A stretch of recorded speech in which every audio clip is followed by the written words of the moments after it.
In today's video, I'm going to teach you how to create next and previous slide buttons in Microsoft PowerPoint.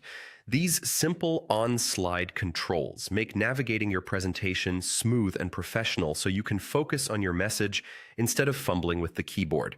If you've ever found yourself jumping too far ahead or struggling to backtrack during a talk, these buttons are a great fix. They sit right on your slide, are easy to click, and clearly show your audience that you're in control of the flow. To begin, open Microsoft PowerPoint on your computer. You can use an existing presentation if you already have one ready, or quickly start a new file.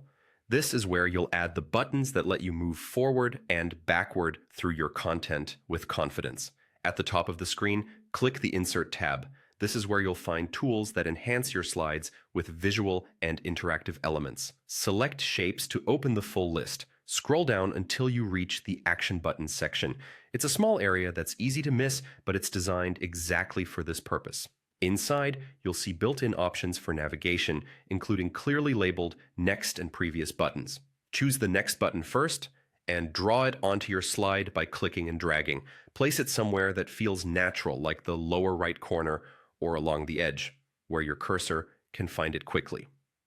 Then repeat the process to add a previous button. Keeping both buttons in the same spot on every slide looks polished and helps your audience know where to look. You can resize the buttons for visibility and choose colors that stand out against your background so they're easy to see at a glance. Now assign what each button should do. Right-click the Next button and set its action to go to the next slide. This tells PowerPoint exactly how to respond when you click it during your presentation. Do the same for the previous button, setting its action to go to the previous slide. Once these actions are in place, a single click during slideshow mode will reliably move you forward or backward without disrupting your momentum. With that, your presentation is equipped with clean, functional navigation. It's a small addition that makes a big difference, helping you present smoothly and keep your audience engaged from start to finish. Thanks for watching. If you found this tutorial helpful, hit the like button, subscribe to the channel, and click the bell icon to get notified whenever new videos are uploaded.